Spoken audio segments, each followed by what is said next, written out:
More than 100 years ago, 3 people who refused to give their names printed a small book. No author, no fanfare, just 3 words on the cover. The 3 Initiates. And that quiet little book has gone on to rewire the minds of millions of people who never even knew its name. It predates the law of attraction. It predates the entire philosophy behind The Secret. It predates the entire manifestation industry you have been sold. Because all of it, every modern teacher, every viral technique, every watered down promise you have ever scrolled past, came downstream from this. This is the well they all drank from. This is the source code. You have heard the names: Napoleon Hill, Neville Goddard, Florence Scovel Shinn. Every one of them was reading from a tradition. This book pressed into 7 hard laws in 1908, and what it claimed back then is exactly what the strangest edges of modern physics and psychology keep circling back to, that consciousness might come first, and meta second. Today I am going to give you the first law, the single principle the other 6 rest on, the one that, once you actually see it, you can never unsee. Here's the break it makes from everything you have been taught. Most people believe they are a victim of reality, that the world is solid and it happens to them, and their job is to push harder against it. This book says the opposite. It says reality is mental, and you are not a thing inside the universe. You are a movement in the mind that dreams it. And if reality is solid, then force wins. But if reality is mental, then understanding wins. So you do not suffer because some God is withholding from you. You suffer because you are unknowingly breaking a law no one ever taught you existed. So stop asking, why is this happening to me? And start asking, what law am I failing to see? Let me show you the first one.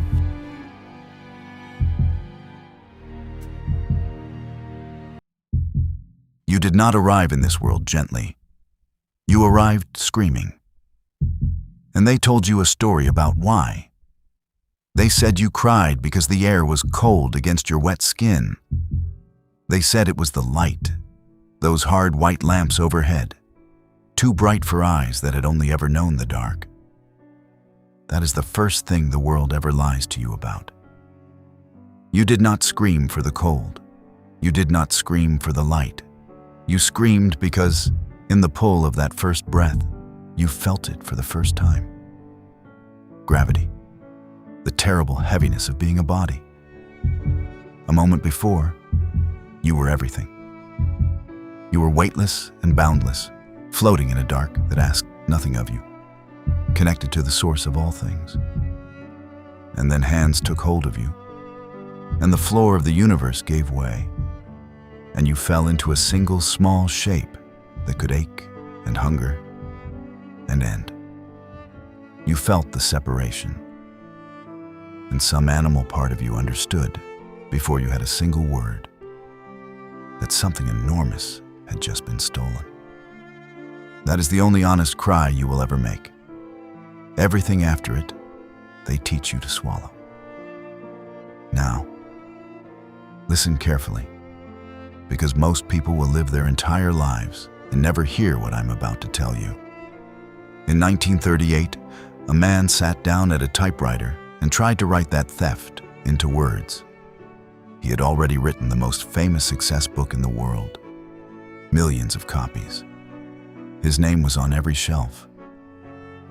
And then he wrote something else, something that named the thing that had been standing in the corner of every human life since that first scream.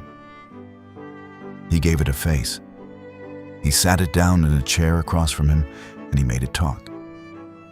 And then the manuscript vanished. Not lost, not burned, buried. His own wife refused to let it see daylight. After he died, it passed from hand to hand inside his own family, and every keeper of it made the same decision. Keep it in the dark. For more than 70 years, that book sat in a drawer, while the world it described tightened around the people living in it. It did not surface until 2011. More than 7 decades of silence. They will tell you it was hidden because it mentioned the devil, and that made people uncomfortable. That is the polite version. The real reason is simpler and worse. The book named your jailer. It described the exact mechanism by which an ordinary human being is talked out of their own life, and it pointed directly at the two institutions doing most of the talking. That was the part nobody wanted printed. I am going to read you what was in that drawer, not the version softened for the shelves, the version that scared the people who loved the man who wrote it. Because here is what you need to understand before we begin. The entity in that book is not a monster with horns. It does not live in some pit beneath the ground. It lives somewhere far closer. It has been with you since the delivery room. It learned your voice so well that by now you mistake it for yourself. You think you are awake right now. You think you chose this. You chose to be here, watching this, breathing the way you are breathing, believing the things you believe. We are going to find out if that is true. This is the book they buried. And this is the name of the thing that has been keeping you asleep. Chapter 1. The Artifact. Let me put the object in your hands first, because the story of how this thing survived tells you almost everything about what it contains. The man was Napoleon Hill. In 1937, he published the book that made him famous, the one your grandfather probably owned, the one that taught a broke and frightened country how to want things again. It sold and sold. It made him the closest thing the modern world had to a prophet of ambition. And then, 1 year later, he wrote its shadow. He had a question that the famous book never answered, and it gnawed at him. He had handed the world a formula, clear steps, anyone could follow them. So why did almost no one? Why did people read the words, nod, underline the good parts, and then go back to their small, frightened lives unchanged? Something was eating the instructions before they could take hold. Something was getting to people first. So he did something strange. Instead of writing another book of advice, he wrote a confession. He imagined sitting across from the force responsible, the thing that had been intercepting every good intention since the beginning. And he interrogated it. Question after question, like a detective with a suspect who cannot leave the room. He forced it to explain, in its own words, exactly how it owns a human being. The answers terrified the people around him.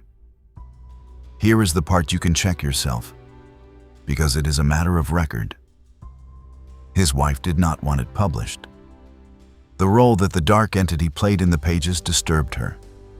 And beyond that, there was a problem of timing and reputation that could not be solved while certain people were alive. So the manuscript went into the dark. When Hill died in 1970, it did not surface. It passed to his widow. When she died, it passed again to family, and the answer stayed the same. Not yet. Not while we are here to be associated with it. Decade after decade, the keepers changed and the verdict held. It was not until the last of those gatekeepers was gone that the manuscript finally moved toward the light. The foundation that carried his name had it edited and annotated for a modern reader. And in 2011, it was finally published. The thing that had been written before the Second World War walked out of the drawer into a century it seemed to have been waiting for. Now, why bury it? A book is just paper and ink. What does paper do that a family guards it like a loaded weapon for 3 generations? Because of where it pointed. The famous book pointed at you and said, "You can rise." This one pointed at the room around you and said, "Here is what is holding you down," and you have been taught to call it by friendly names. It named 2 institutions in particular. 2 machines that, in the manuscript's telling, take a free-thinking child and quietly file down the part of them that thinks for itself. One was organized religion, when it runs on fear instead of meaning. The kind that teaches a child the universe is watching to catch them, that doubt is a sin, that the safest thing a mind can do is stop asking and start obeying. The other was rote schooling, the kind that rewards the child who memorizes and punishes the child who wonders, the kind that hands out a single correct answer and trains 12 years of human beings to look for it on someone else's page. Say that out loud in 1938, with your name on the cover. In a country where those two institutions held the whole social order together, and you understand why the people who loved this man wanted the pages in a drawer. He was not attacking faith. He was not attacking learning. He was naming the difference between an institution that wakes a mind up and one that puts it gently, permanently, to sleep. And he was claiming that most of the sleeping had been done on purpose. Here is the claim at the center of the whole book, and I want you to feel the size of it before we go further. The entity in those pages confesses that it does not own a few weak people here and there. It owns the overwhelming majority of everyone alive. Not through possession, not through fire. Through something so ordinary, you would never flag it as the work of a jailer. It owns them because they never once, in their entire lives, took a definite stand on what their own life was for. The handful who slip free do so for one reason only, and we will earn that reason slowly, the way the book earns it. But the line that the whole manuscript draws is this. There are two ways to move through a human life. One is built on faith, which here does not mean religion. It means the deep refusal to be ruled by the worst thing you can imagine.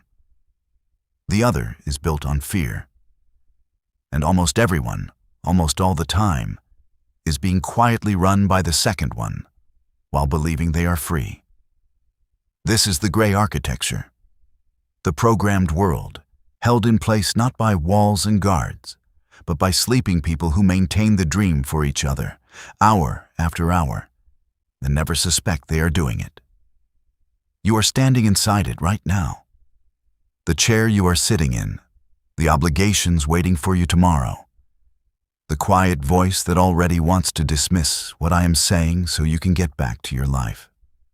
All of it is the architecture, doing exactly what it was built to do. The man wrote down its blueprint. His family hid the blueprint for 70 years. We just opened the drawer. Chapter 2. The interrogation.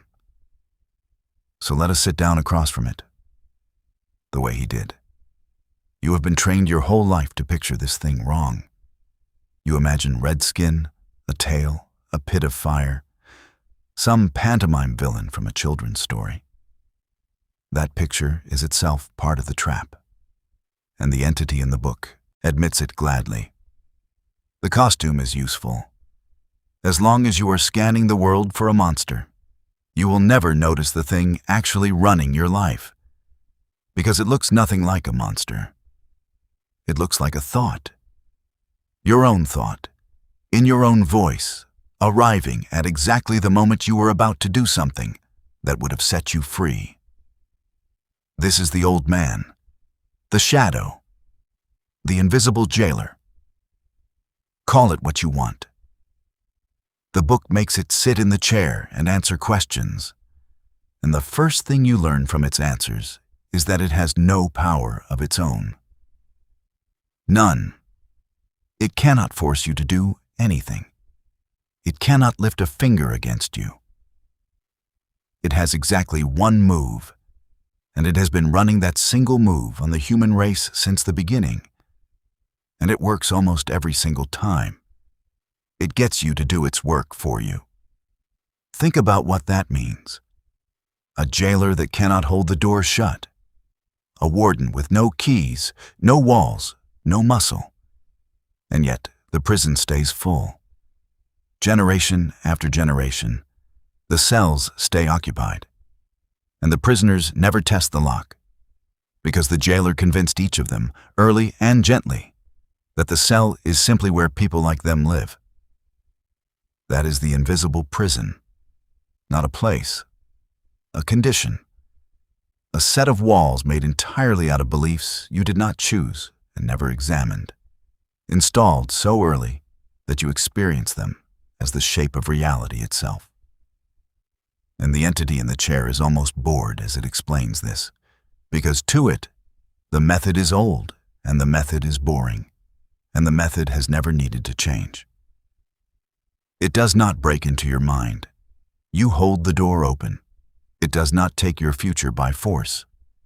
You hand it over, a day at a time, in exchange for the one thing it is always selling. Comfort. The warm gray nothing of not having to decide. Now I want you to notice something about the design of this book, because the design is the message. Hill did not write a lecture telling you what to do. He could have. He had the formula already. Instead, he made the enemy describe its own machinery, in detail, like a captured engineer forced to explain the device. And there is a reason that works on a human being when a lecture does not. When someone tells you to be better, your jailer has 100 ready answers. Too tired. Too late. Not for people like me. But when the jailer itself is forced to confess how the con is run, those answers stop working, because you are now watching the magician explain the trick. You cannot unsee it. The thread that was invisible is suddenly catching the light. And once you have seen the thread, the illusion is never quite solid again. That is what this book is. A captured confession from the thing that has been narrating your limits in your own voice. And the confession begins with its masterpiece. The single technique that does 90% of the work. The method so quiet, so smooth, so close to the texture of an ordinary day, that you would swear it was just your personality, just your circumstances, just the way things turned out. It has a name. The book gives it a name that sounds almost harmless. The jailer leans forward in the chair, and it tells the man the name of the thing it does to almost everyone who has ever lived. It calls it drifting. Chapter 3. Drifting, the Sleepwalker. Drifting. Such a soft word for the thing that eats most of the lives on this planet. It sounds almost pleasant. A leaf on a slow river. A cloud crossing an afternoon. And that softness is the point. Because if the jailer called it what it actually is, you would fight it. So it gave the slow death a gentle name, and you let it. Here is what the entity in the chair means by it. A drifter is a person who lets outside forces do their thinking for them. That is the whole definition. Not a lazy person, not a stupid person. Some of the most hard-working, intelligent, exhausted people you will ever meet are drifters in the only sense that matters. They have simply never taken a single definite stand on what their own life is for. They move. They produce. They answer the emails and pay the bills and show up where they are expected. But the direction, it happens the way water shapes stone. 1,000 small mornings, each one identical. You wanted something once. You can probably still feel the shape of it, the thing you meant to build, the person you meant to become. And then a day came when choosing it would have cost you something. A little risk, a little discomfort, the disapproval of someone whose opinion you had been taught to need. So you let that day pass without choosing. Just one day. No harm done. And the next day was easier to let pass, because you had already done it once. And the one after that was easier still. This is the sleepwalker. Eyes open. Functioning. Walking through the rooms of a life with total competence, and fully unconscious of the fact that no one is steering. The gray architecture does not need to imprison the sleepwalker.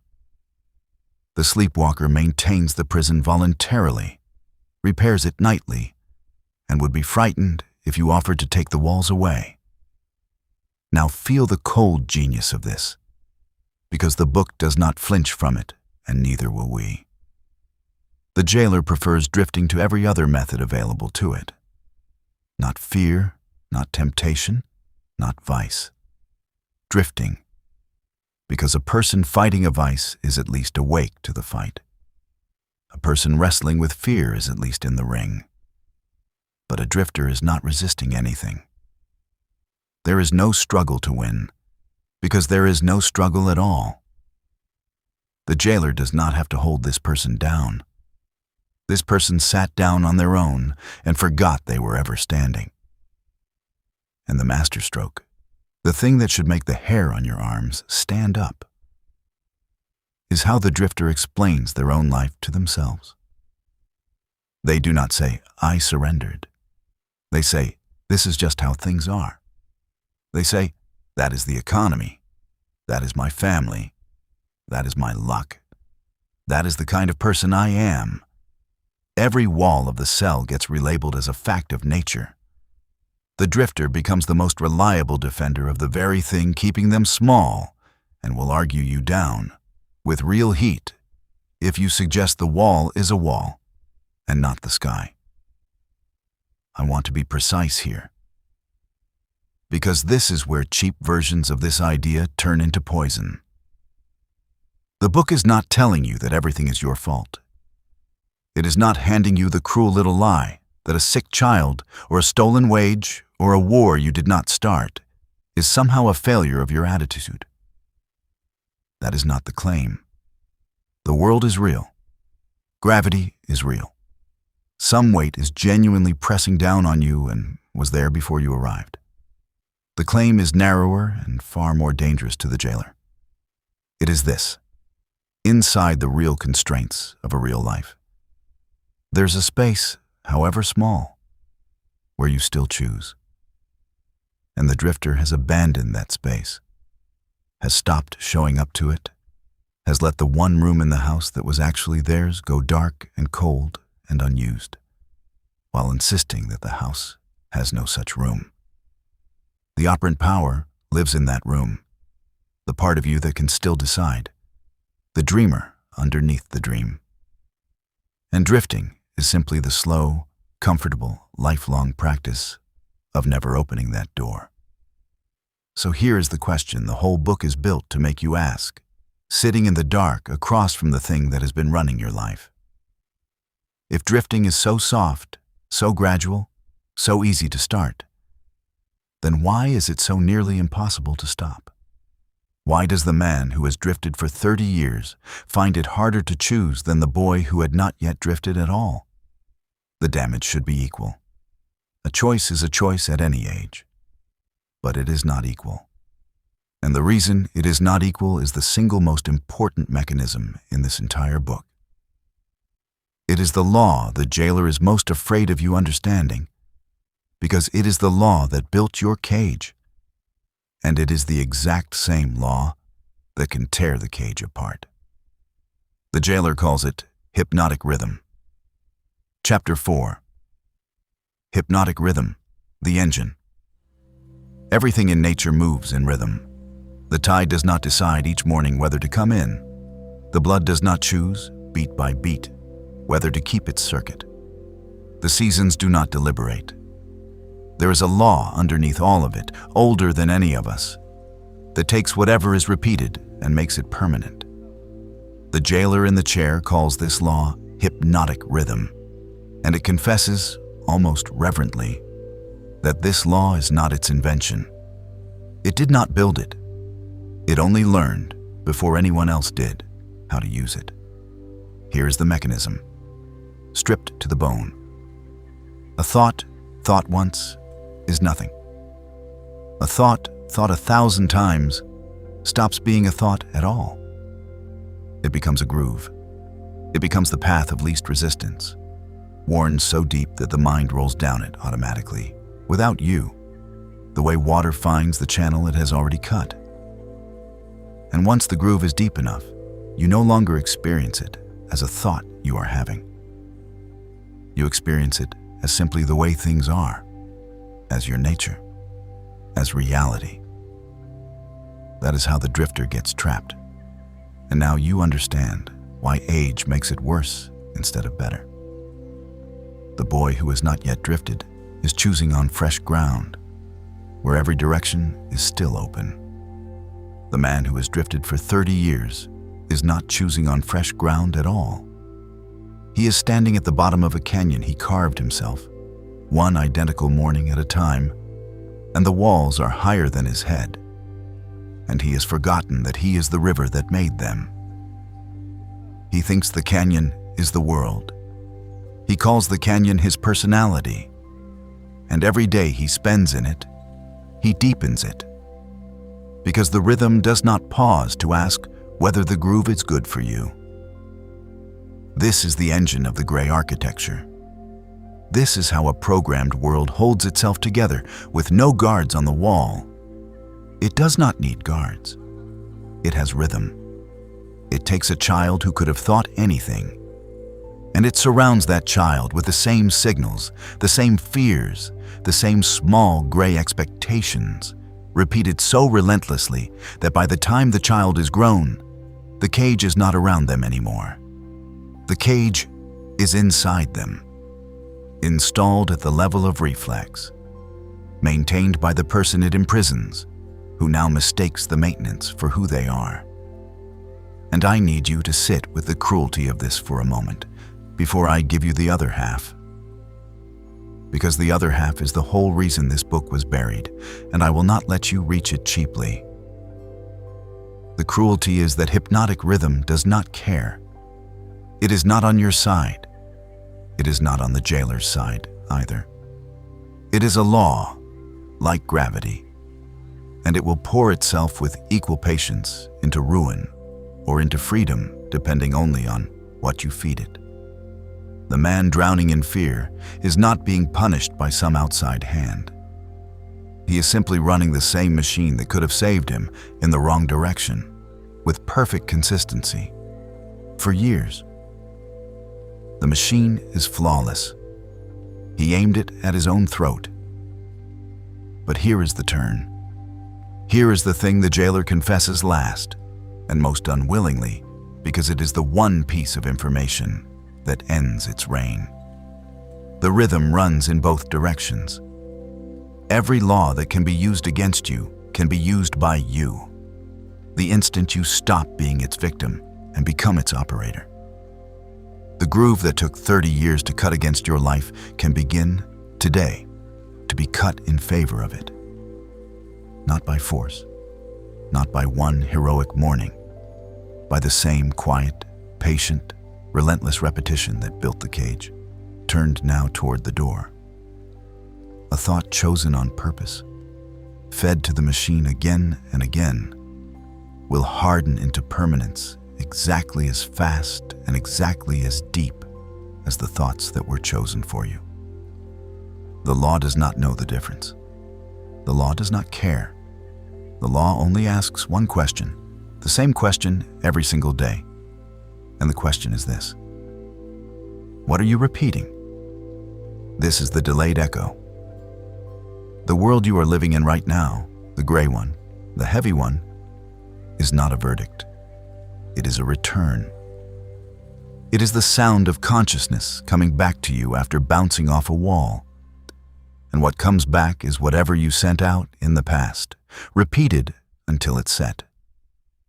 The man who has drifted hears a gray echo because he sent out gray signal for years. That is not a curse on him. It is physics. And physics is the best news in this entire book, because physics is reliable. If the echo is only a return of the signal, then the moment you change the signal, the echo has no choice. It will change too, not instantly. There is a delay. The old sound is still traveling back to you, and you will have to live inside it a while longer, hearing the last of what you used to be, even after you have already become something else. That delay is where almost everyone quits. They change the signal for a week. They hear only the old echo still returning, and they conclude that nothing works and they were right to drift. The jailer counts on exactly this. It does not need to stop you from waking. It only needs you to fall back, asleep during the gap between the new signal and the new echo.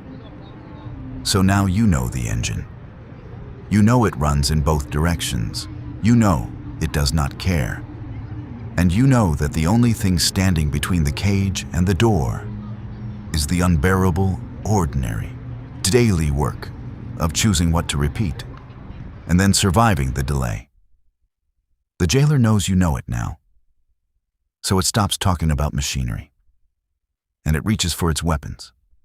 It has 3, and the first one is the oldest fear in the human animal, the one that was there in the delivery room, the one underneath the very first scream.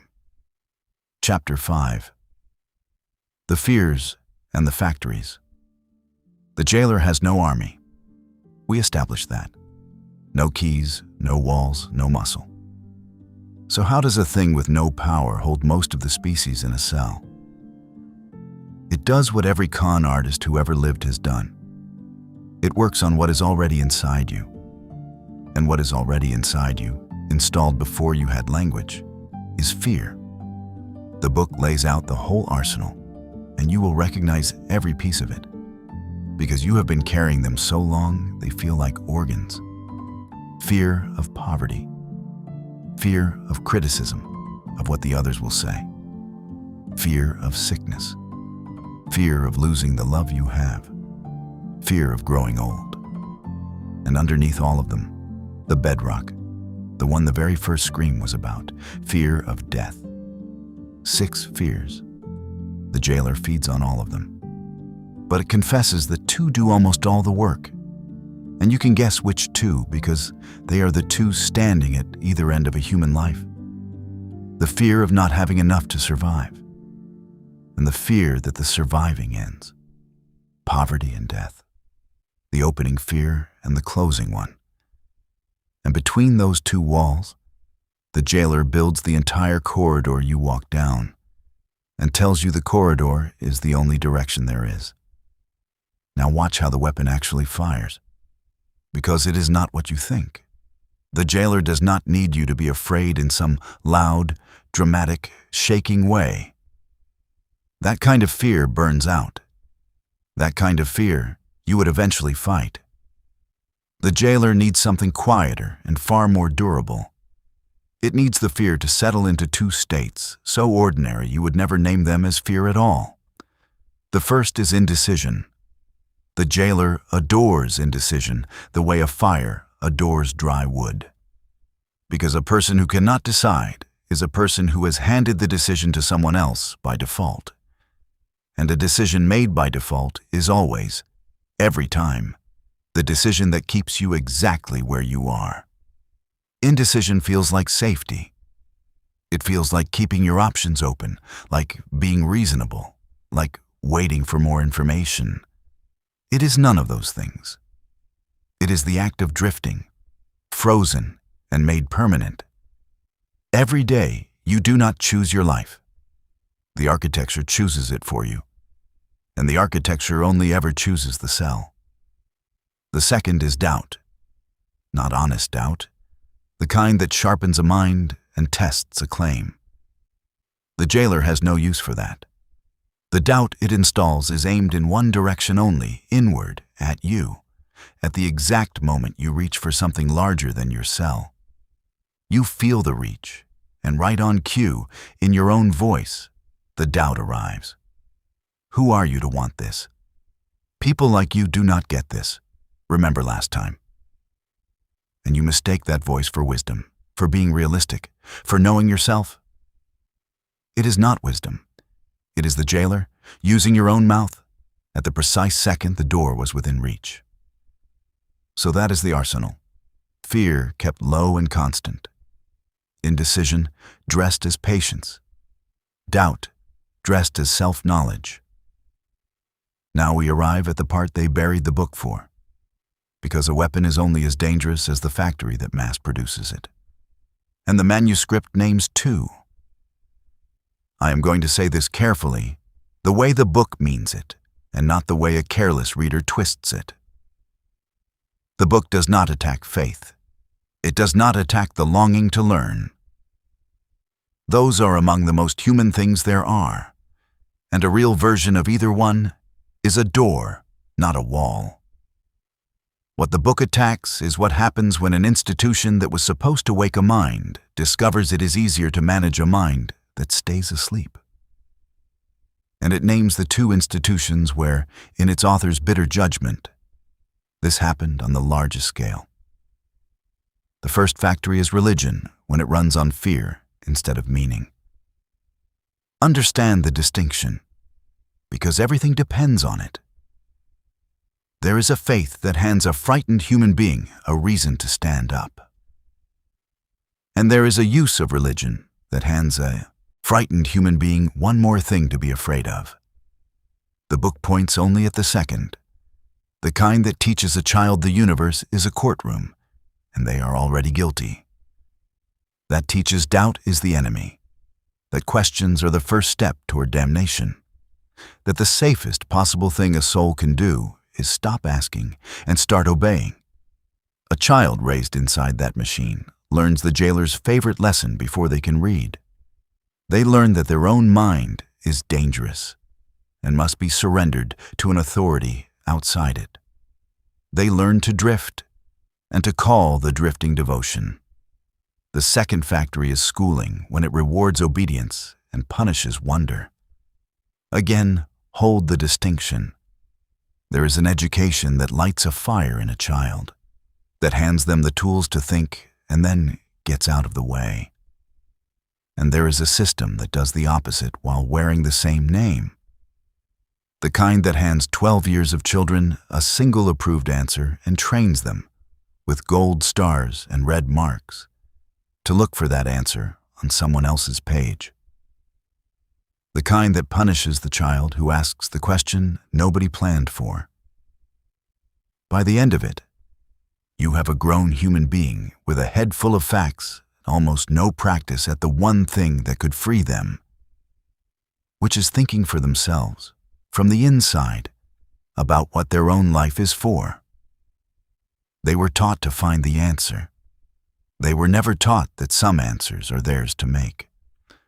Put those two factories side by side, and you can see the assembly line for what it is. One takes the child's certainty and teaches them to fear their own mind. The other takes the child's curiosity and teaches them to outsource it. Between them, they turn out drifters by the generation, each one perfectly equipped to maintain the gray architecture and call it being a good person. Now you know why the man's family kept the pages in the drawer. He had named the machine, with his famous name on the cover, in a country those two institutions held together. He had drawn a map straight to the factories where sleepwalkers are made. That map was the thing too dangerous to print. But a map of the factory is also a map out of it. And somewhere in the writing of this book, the man who drew that map ran headfirst into the only force in the universe that the jailer genuinely cannot touch. It had been with him the whole time, buried under the fear, waiting. And when it finally spoke, it did not sound like the jailer at all. It sounded like the part of him that had never once been asleep. Chapter 6. The Other Self. There is a moment in this man's life that the whole book turns on, and it is not a triumph. It is a collapse. He had everything the formula promised, and then he lost it. The money went. The certainty went. And he found himself, by his own account, standing at the edge of his own ending. A man who had taught millions how to rise, with no idea how to stand back up himself. He knew every principle. He could have recited them in his sleep. And not one of them would move, because the thing that moves a principle is not knowledge. He had all the knowledge. What he did not have, in that hour, was the one thing the jailer had spent his whole life talking him out of. And then, in the lowest part of it, another voice spoke. Not the familiar one, Not the gray, reasonable, doubting voice he had mistaken for himself for 40 years. A different one. Quieter, older, completely unafraid. It did not argue with the fear. It did not negotiate.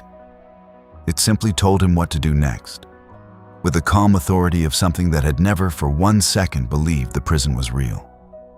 He called it his other self. Stay with this, because it is the hinge of everything. Inside every drifter, underneath every wall of the cell, there is a second occupant. The jailer has been so loud for so long that you have only ever heard the one voice, and you assume the one voice was you. It is not all of you. It is the part of you that learned fear in the factory. There is another part. It was there before the factory got to you. It is the part that screamed in the delivery room because it remembered, for one instant, being everything. It never forgot. It has been in the cell the entire time, awake, silent, waiting for you to get quiet enough or desperate enough to hear it over the noise. This is the operant power, the dreamer underneath the dream, the architect of the whole experience, not its victim. And the reason the jailer fears it is simple and total. The jailer's entire method depends on you believing its voice is your only voice. The instant you hear a second one, the spell cracks. You cannot unhear it. You suddenly have a choice you did not know you had, between the voice that learned the prison and the voice that was never inside it. And the other self speaks in only one language. Not fear, not doubt, not the endless gray hedging of the drifter. It speaks in decision.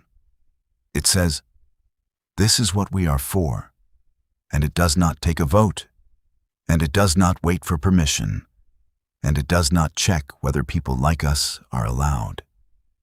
That is the first key. That is the antidote the whole book has been descending toward, and it is the simplest and most violent thing in the entire manuscript. A definite purpose. 1. Chosen, not received. Aimed at on purpose and held with a refusal that does not blink. The jailer can do nothing with a person who is truly chosen, because every weapon it owns is a weapon against the undecided.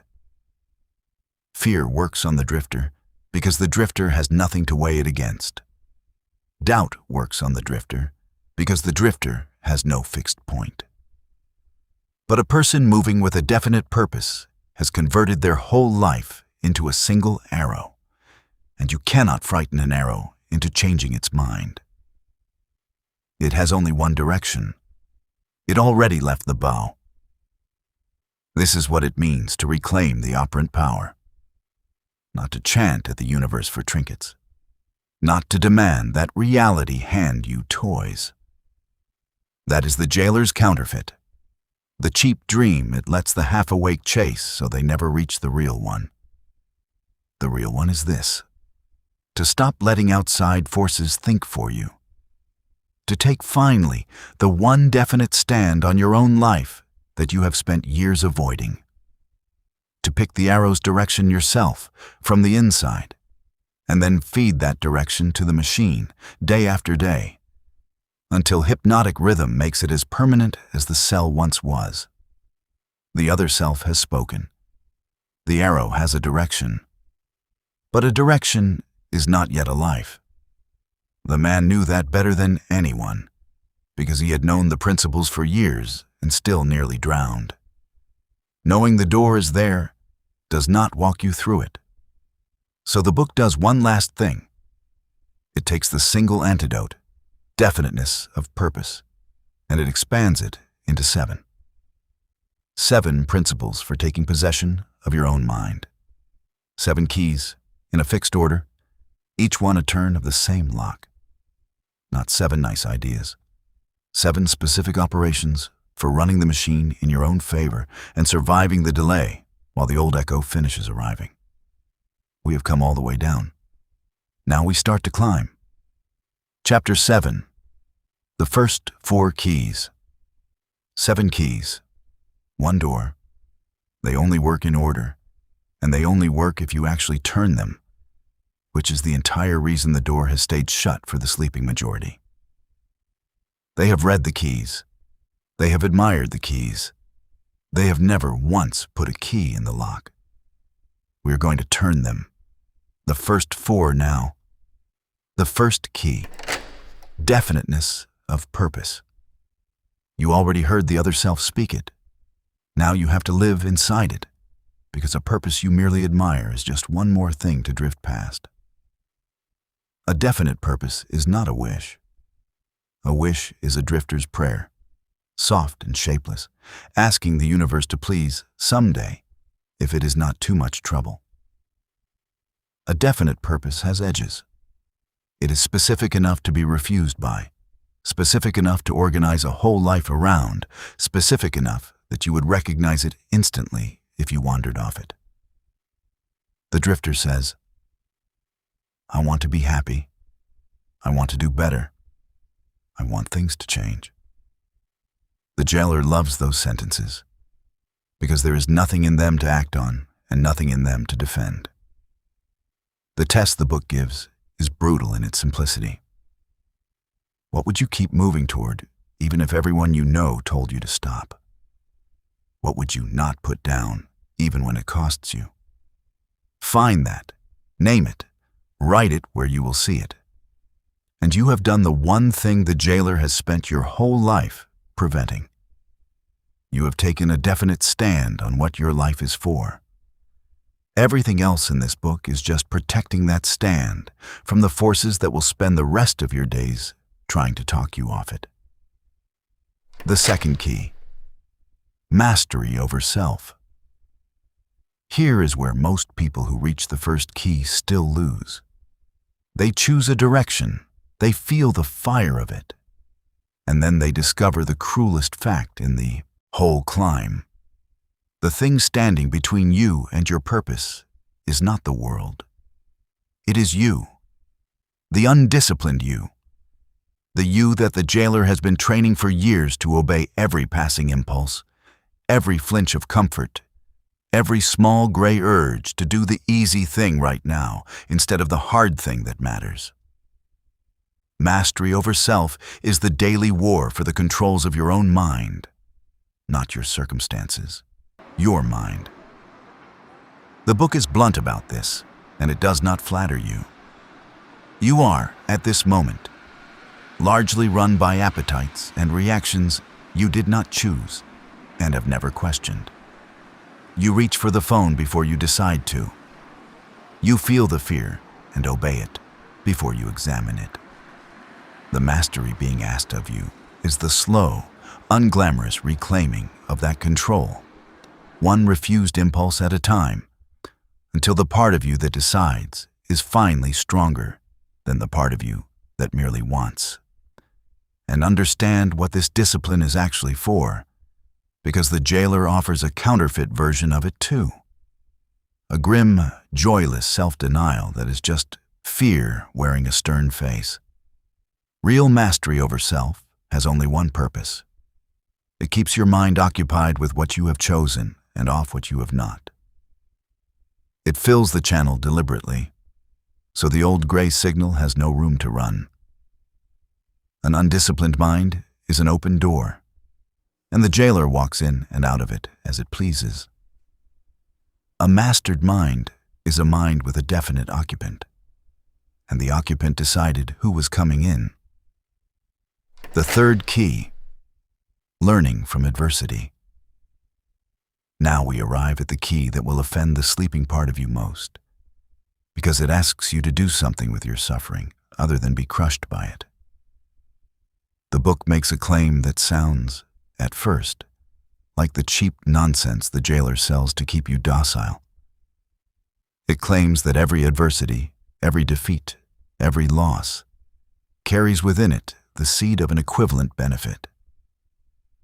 And if you are awake at all, your first reaction should be anger, because you have heard 1,000 grinning frauds say something like it to people whose pain they did not respect. So let me be precise about what the book is and is not saying, because the difference is everything. It is not saying your pain was a gift. It is not telling you to be grateful for what broke you. That is the counterfeit, and it is poison, and the book does not serve it. What it says is colder and far more useful. It says that inside the worst thing that has happened to you, there is information you could not have obtained any other way. A seed, not a flower. A seed which does nothing at all unless a conscious mind digs into the wreckage and finds it and plants it on purpose. The drifter does not look. The drifter takes the blow, calls it proof that people like them do not get to win, and feeds the whole thing to hypnotic rhythm as one more groove cut against their life. The operator looks, not because the operator enjoys looking, because the operator refuses to let the suffering be wasted on top of being suffered. This is the difference between temporary defeat and permanent failure, and the book insists they are not the same thing and never were. Defeat is an event. Failure is a verdict you sign on yourself, afterward, in the dark. The jailer needs you to confuse the two, because the moment a defeat arrives, it is right there in your own voice, ready to upgrade the event into the verdict. Lost the job. So you are a failure. The blow was real. The verdict was the jailer. And the third key is the practice of taking the blow, refusing the verdict, and going into the wreckage to find what the blow left behind. The fourth key, controlling environmental influence. The first three keys happen inside you. The fourth one finally turns and faces the room, because the book knows something the lazy version of this philosophy refuses to admit. You do not think in a vacuum. You think inside an environment, and that environment is pouring signal into you every waking hour, whether you consent to it or not. Hypnotic rhythm does not only run on the thoughts you choose. It runs ruthlessly on the thoughts you are surrounded by, the people you spend your hours with, the voices in your ears all day, the room you wake up in, the gray expectations of everyone who has already settled, who will, gently and constantly, and often with love, pull you back down to their level. Because your climbing makes their drifting visible to them, and they cannot stand the sight of it. You absorb the average of what surrounds you. That is not weakness. That is how a mind works. And the jailer's quietest weapon is simply to keep you surrounded by sleep, so that every signal you fail to choose for yourself is chosen for you by the architecture in the room. So the fourth key is the deliberate, sometimes painful curation of what you let pour into you, who you sit beside, what you read in the first hour and the last hour of the day, the 2 hours the mind is most open. The book does not pretend this is easy or kind. Sometimes it means stepping back from people you love, who are committed to their own cell and committed to keeping you company in it. That is the cost. The operator pays it, not out of contempt for the sleepers, but because the climb out is steep enough without a dozen hands on your ankles, and because the most compassionate thing you can eventually do for a sleeper is refuse to fall back asleep beside them. 4 keys turned. A definite direction, chosen from the inside. The discipline to hold your own controls. The refusal to let a defeat become a verdict. The control of what the room is feeding you. 4 bolts back. The door has moved. You can feel the cold air from the other side of it now, leaking through the gap. But it is not open yet. 3 locks remain. And the next one is the one the drifter trusts least and needs most, because it is the one that has been quietly working against them their entire life. And the book is about to make them turn it around. Chapter 8. The last 3 keys. 3 keys left. And the fifth one is the strangest in the whole set, because it is not an action you take. It is a force you stop fighting and start using. The same force that built your cell.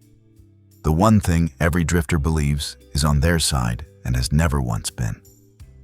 The fifth key. Time. Here is the lie the jailer tells about time, and it tells it to almost everyone. The lie is that time heals, that you can wait and drift and let the days pass, and somehow things will resolve themselves in your favor while you do nothing. It is the single most expensive belief a human being can hold, and the book takes it apart completely. Time does not heal. Time sets. Whatever you are repeating, time makes permanent. That is its only function. The drifter waiting for things to improve is not being healed by the passing days. They are being hardened by them, deeper into the exact groove they are waiting to escape. Because every day spent drifting is another day fed to hypnotic rhythm in the wrong direction. Time was never neutral, and it was never kind. It is a press, and it is always pressing. And it presses with equal force on the man building a door and the man deepening his cell.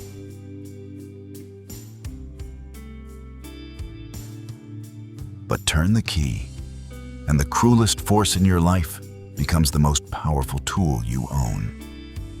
Because the same press that made the cell permanent will make the new direction permanent. With the same indifference and the same reliability, the moment you give it something new to set. This is what time does for the operator.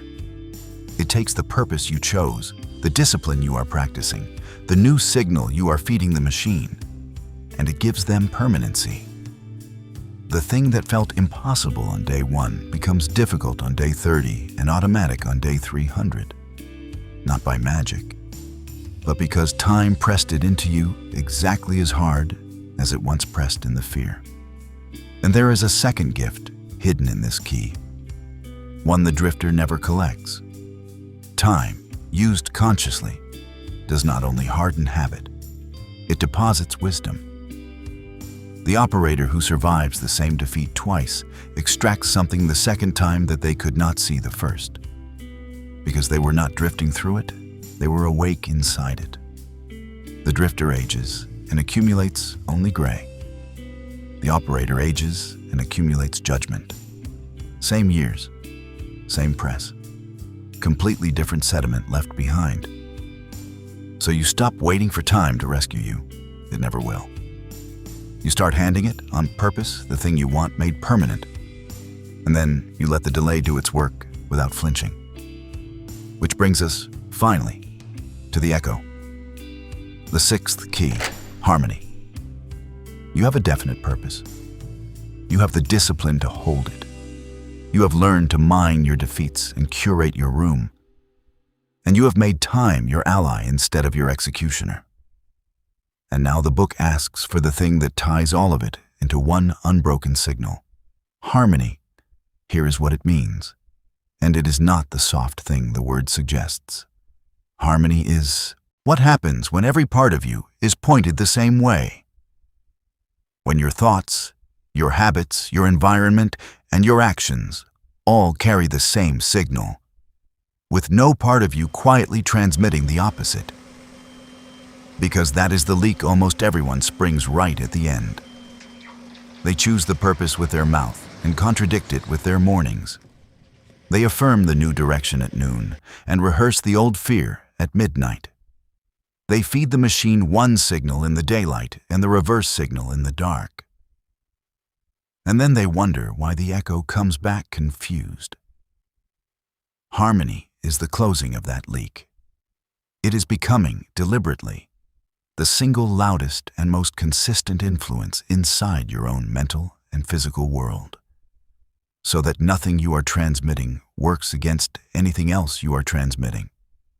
The drifter is a chorus of contradictions, every voice pulling a different way, which is why their life comes back to them as gray noise. The operator is a single clear tone, and a single clear tone, fed to the machine, repeated through time, returns as a single clear life. This is the harmony the book means. Not peace, not calm, alignment. Every chamber of you at last saying the same thing. The seventh key, caution. And then, the last lock. The one that surprises every drifter, because they expected the final key to be something grand, a leap, a burst of fearless action.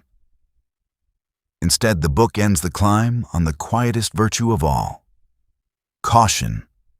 Think the plan through before you act on it. It seems like an anticlimax until you understand who this key is protecting you from. It is protecting you from yourself in the dangerous early hours of being awake. Because there is a trap waiting for the newly awakened, and the jailer sets it on purpose. A drifter who finally wakes up is flooded. All that purpose, all that fire, after years of gray. And in that flood, they are tempted to throw their whole life at the first shining direction that appears, with no thought, no plan, no caution, and they crash. And the crash sends them straight back into the cell, convinced that waking up does not work. The jailer cannot keep you asleep forever. So its fallback plan is to let you wake up recklessly, act without thinking, fail loudly, and teach yourself the lesson it wanted you to learn all along. Caution is the antidote. It is not fear wearing a disguise, and the book is careful about that line. Fear says, do not act. Caution says act, certainly act. But think first. Look before the leap, not instead of it. Build the plan, weigh the cost, then move with everything you have. It is the difference between an arrow loosed at a chosen target and a man running blind in the dark because the dark finally lifted and he could not contain himself.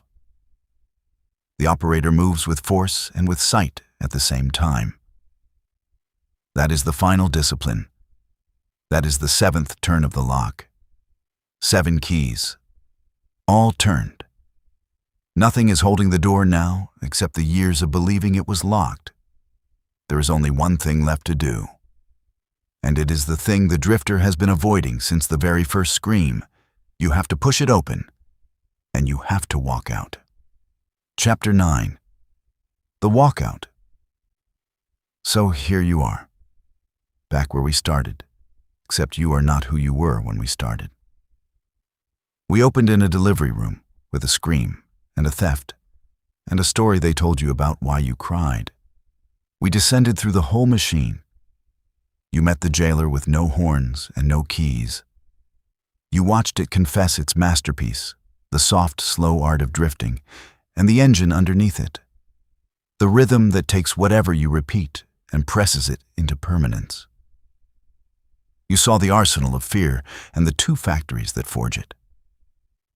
And then you heard the other voice, the one that was never in the cell. And you took the 7 keys and you turned them one at a time. And now the door is open, and the gray light is behind you, and you are standing at the threshold feeling the one thing the jailer cannot let you feel for long. The cold air from outside. Possibility, which is the most frightening thing there is to a creature trained for the cell. I want to tell you the truth about the walkout, because the cheap versions lie about this, and the lie is what sends people back inside. When you step through, the world does not transform. Not that morning.